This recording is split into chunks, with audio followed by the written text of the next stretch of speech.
Welcome back to yet another episode of Buffalo Bills Pregame. The Bills coming off a big primetime victory on Thursday night against a division rival. Sal, your thoughts about the Bills win over the Jets this week? It was ugly, but it all counts the same in the win column, so I guess that's all I can say. When is anything about a Rex Ryan team pretty? Well-manicured feet. Yeah. He has lost his weight, though, some weight too, though, so I mean his figure, so he is really trying to work on it. I don't know. Oh no, he's still fugly. The blue color doesn't do him any favors. Any thoughts specifically about the Jets game that you wanted to bring up, Justin? Well, if you're colorblind like our producer, I guess he had a hell of a lot of fun watching that game. To be honest, they fought, they pulled it off at the end, and you can't deny the power of Rambo.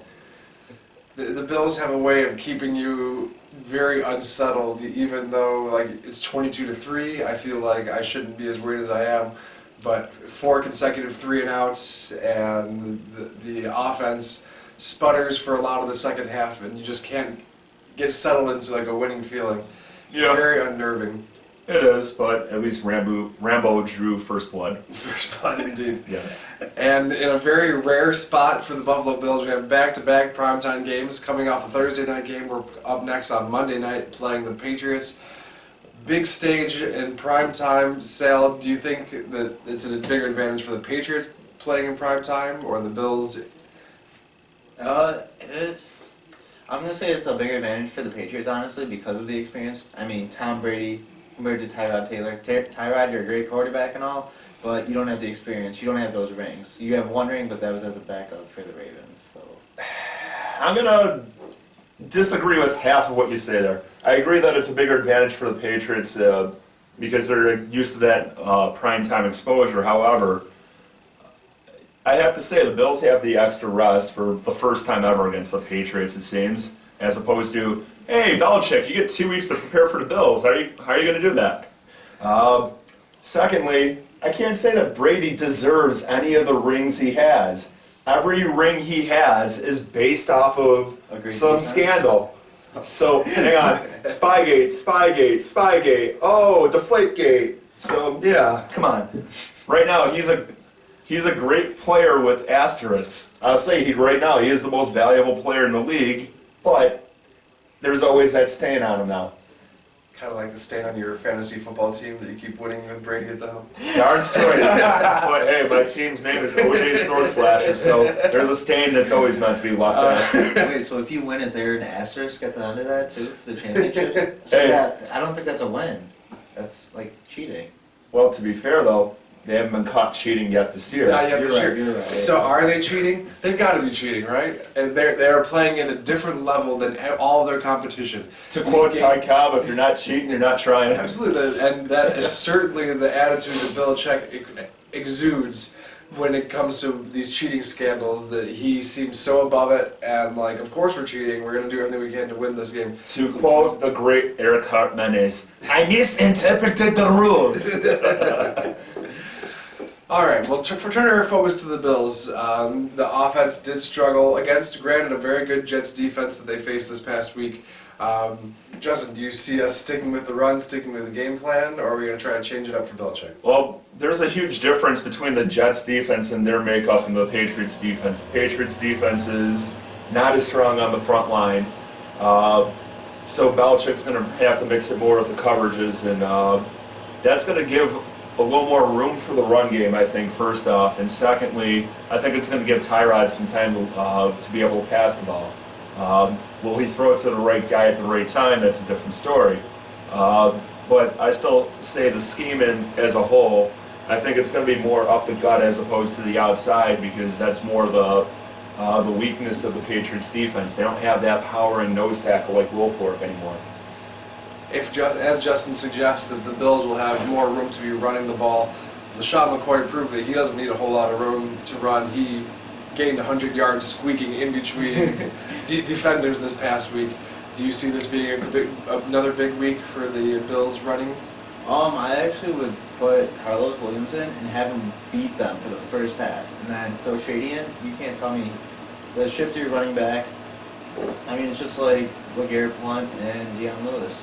Who's now out for the rest of the season. The late Dion Lewis. he killed us, and he's been killing everybody else though. Yeah. So. All right. Looking on the other side of the ball, of course, the big issue on defense is how do you stop Tom Brady? The Bills have not been accumulating sack numbers like they have in the past couple of years. What is our strategy facing the Patriots offense? Well, Tom Brady is great when you can't get to him. The biggest thing is he does worse with pressure up the middle, and we don't have Kyle Williams in all likelihood. So Dareus is going to have to step up with Corbin, Bryant, and whoever else will be manning in the middle to get pressure. But in the grand scheme of things, I think that they're going to probably play a little bit more of the under zones and try and stop those quick three-step drops that Brady was getting away with earlier in the season against us. Bills defense, do you think we have a prayer stopping Tom Brady in this prolific offense he's been homing this year? What are you considering the word stopping? Like, are you saying like holding them to 3 points, or are you saying they just score Holding them to less points than we score. Well, yeah, it's debatable, but no. I mean, he's on a great streak right now. I mean, he's got Edelman. He has, well, sadly, he did have Lewis, Gronk, and then you have LeGarrette, Blount coming back in the mix, and then you have White, somebody we didn't even know about until Dion Lewis went down. So they're finding people. It's next man up for them, and that's how it should be. So no, we're not stopping. I'm sorry. No. Oh, well, hope springs eternal facing the Patriots. Topic of the week this week, coming from the Wise Guys. Hello, gentlemen. They want to know what happened to Charles Clay. He was featured earlier in the season, suffered a little bit when EJ came in, as did most of the offense. Do you think Charles Clay gets reinserted in the game plan, sir? I don't think so. Not this week, because of the fact that they have Jamie Collins, who's a nice young outside linebacker who can do everything, great in coverage. I mean, his rookie year 2 years ago, flat out amazing in the playoffs. So I don't see it this week, but I mean, slowly and surely we'll hopefully work him back in. Yeah, I agree there. Tyrod had a better relationship with Clay than EJ did. I mean, EJ kept throwing to Gragg, which made no sense at all. So.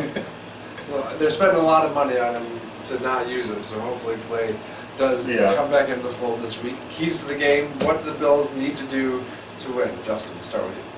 What do the Bills need to do to win? Bribe the officials, pray to God, and hope that is enough, I guess. Being honest, I'd say ground and pound. Ground and pound, all right. Okay, well, I think I would like to see Sammy Watkins go off versus Malcolm Butler. He has done a great job going up against their number ones, but I want to see Sammy establish himself and say, no, I'm better, like, I'm top dog in this division. But I agree with Justin, though, with the ground and pound scheme. Put Karlos Williams in there, and he'll run through anything.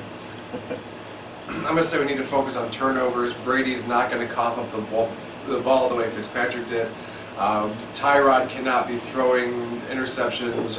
Which he's been pretty good at so far. He's been pretty good at it, and we just need to keep the ball in our hands and score points when we have the ball, because the Patriots are going to score no matter what.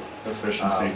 Yes. I will pick the Patriots to win this game 32-25. I don't think the Bills have a chance, but I'll watch.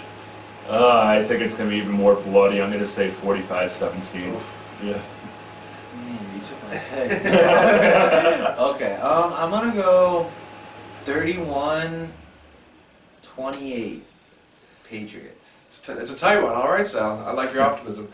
All right, well, an enthusiastic Buffalo Bills pregame here as we get ready for our massacre at the hands of the Patriots, it would seem. We'll be back sometime this season, perhaps for the Eagles. But either way, we'll be back here. Thanks for listening to Buffalo Bills pregame. Careful, Jared. Not the tripod again.